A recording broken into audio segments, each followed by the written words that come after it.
لمبا ہو، حیا والا ہو، اور برقعے جو ہیں گھر سے باہر نکلیں تو پورے پردے کے ساتھ نکلیں، اور اس میں برقع ایسا ہو، پردہ ایسا ہو کہ جو حیا والا ہو۔ پردہ زینت کے واسطے نہیں ہے، وہ تو زینت چھپانے کے واسطے ہے۔ جسم کے اندر کی زینت کو چھپانے کے لیے علماء نے پردے کو طے کیا کہ پردہ کر دیں۔ یہ خیر القرون سے حضور صلی اللہ علیہ وسلم کے زمانے سے چلا آ رہا ایمان والی عورتوں کا عمل ہے۔ اس زمانے میں وہ چادر لپیٹ دیتی تھی اپنے جسم پر، جیسے ہمارے برادران وطن غیر مسلم عورتیں ساڑی لپیٹ لیتی ہے، لمبی چادر ہوتی ہے وہ بھی، اور پرانی ساڑی ایسی ہوتی تھی کہ جس ساڑی میں بھی پورا جسم چھپ جاتا تھا، اور اوپر سے گھونگھٹ ہو جاتا تھا کہ چہرہ بھی نظر نہیں آتا تھا۔ اب وہ بھی فیشنیبل ہو گئی ہے۔ ہمارے یہاں پرانے زمانے میں عورتیں چادر لپیٹ لیتی تھی، پھر چادر نما ایک ایسا جبہ بنا لیتی تھی کہ اوپر سر پر ڈال دیا، جیسے ٹوپی والا برقع کہتے اپنے، کہ اوپر سر پر ٹوپی رکھ دی تو پورا جسم چھپ جاتا تھا اس سے۔ پھر اس سے اوپر مزید تھوڑی ترقی ہوئی برقعے میں، اور اوپر نیچے پورا کوٹ ہے، اوپر چھت ہے، جس میں پورا یعنی اچھی طرح سے پردہ ہو جاتا تھا، اور تھوڑا ٹھیک ٹھاک لباس تھا وہ، اور زینت چھپانے والا تھا۔ تو وہ تو ٹھیک ہے وہاں تک کہ اچھی ایسی بڑی چادر اوپر ہو، بڑی چھت اوپر ہو کہ ہاتھ نظر نہ آوے اور جسم کے اعضاء نظر نہ آوے، اس کی کوشش کریں۔ اللہ سے ڈرے، اللہ دیکھ رہا ہے۔ ہر وقت ایک بات کا خیال دل میں رہے کہ میرا اللہ مجھے دیکھ رہا ہے،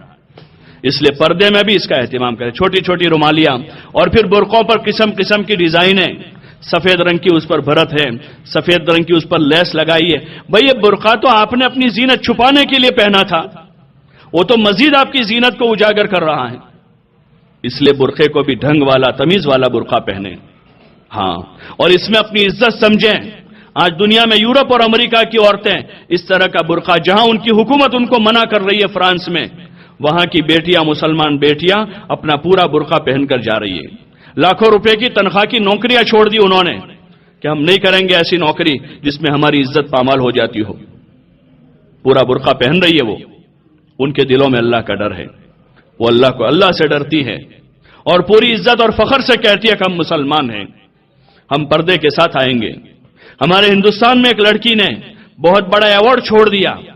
اس کو کہا گیا کہ بغیر پردے کے آؤ ایوارڈ لینے کے لیے، تو اس لڑکی نے اپنا ایوارڈ چھوڑ دیا کہ تمہارا ایوارڈ اپنے پاس رکھو، میں بغیر برقعے کے نہیں آ سکتی ہوں۔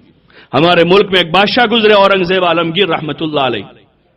بہت بڑے بادشاہ تھے، پورے ہندوستان کے بادشاہ تھے، وہ اکھنڈ بھارت کے بادشاہ تھے۔ ان کی بیٹی تھی ایک، ہاں، ایران کے کسی شاعر نے شعر کا ایک مصرع لکھا،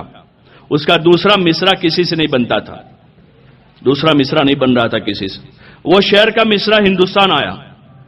یہاں بادشاہ اورنگزیب عالمگیر رحمت اللہ علیہ کی بیٹی نے وہ مصرع سنا کہ یہ مصرع ہے، فوراً برجستہ اس نے دوسرا مصرع کہہ دیا، اس شعر کی تکمیل کی اس نے۔ اتنی پڑھی لکھی عورت، پڑھی لکھی عالمہ فاضلہ، اتنی ذہین و فتین کہ برملا اس نے وہ مصرع دوسرا کہہ دیا، اور وہ مصرع یہاں سے ایران بھیجا۔ تو ایران کے بادشاہ نے کہا یہ تو بڑی فاضلہ عورت ہیں، بڑی شاعرہ خاتون ہیں، اس کے استقبال میں، اس کے اعزاز میں ہم بہت بڑی تقریب رکھیں گے ایران میں، اور وہ آئے گی یہاں، ہماری خصوصی مہمان بن کر آئے گی، اور ہم اس کو بہت بڑے انعام سے نوازیں گے۔ اور اس کا خط بھیجا بادشاہ اورنگزیب کے وہاں ان کی بیٹی کے نام پر۔ اس بیٹی نے اس خط کو پڑھ کے دوسرا ایک شعر لکھ کر بھیجا۔ اس شعر کا مفہوم یہ تھا کہ مجھے اگر تم جاننا اور دیکھنا چاہتے ہو تو میرے فن سے جان سکتے ہو، میں اپنی ذات میں ایسی چھپی ہوئی ہوں جیسے گلاب کی خوشبو گلاب کے پھول میں چھپی ہوئی ہوتی ہے، کہ گلاب کا پھول تو نظر آتا ہے لیکن گلاب کی خوشبو کسی کو نہیں دکھتی، ایسے میرا فن تم کو دکھے گا، میرا ہنر تم کو دکھے گا، میرا شعر تو تم دیکھ سکتے ہو، پڑھ سکتے ہو، باقی میں ایک مسلمان عورت ہوں، میں اللہ کی بندی ہوں، مجھے میرے چہرے کو تم نہیں دیکھ سکتے ہو۔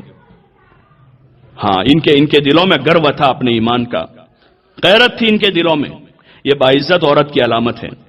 آپ ماں بہنوں سے ہماری گزارش ہے، پردے کا اہتمام کریں، اگر پردے کا اہتمام ہو گیا ہزاروں فتنے ختم ہو جائیں گے۔ اور اپنے گھر کے ماحول میں بھی ہماری بہت ساری وہ ماں بہنیں جو اللہ کا فضل ہے، اللہ نے ان کو توفیق دی ہے، وہ برقع پہنتی ہیں، لیکن گھر کے غیر محرموں سے پردہ نہیں کرتی، وہ چچا زاد بھائی سے، مامو زاد بھائی سے، پھوپھی زاد بھائی سے، خالہ زاد بھائی سے، دیور سے، جیٹھ سے، اور اس نوعیت کے اور جتنے غیر محرم رشتہ دار ہیں یا غیر رشتہ دار ہیں، ان سے بھی پردہ کریں، یہ اللہ کا حکم ہے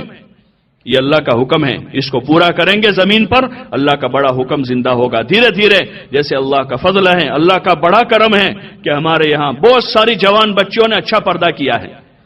پورے برقعے میں ہوتی ہیں. وہ عورتوں میں تعلیم کا ماحول بنا ہے کہ عورتیں قرآن پڑھنا سیکھ رہی ہیں، اپنی ضرورت کے مسائل سیکھ رہی ہیں. یہ خوبیاں ہیں، اس سے کوئی انکار نہیں کر سکتا ہے. لیکن جو کمیاں رہی ہیں اس پر ہم خود غور کریں، خود فکر کریں کہ ہم ان خوبیوں کے ساتھ مزید اپنی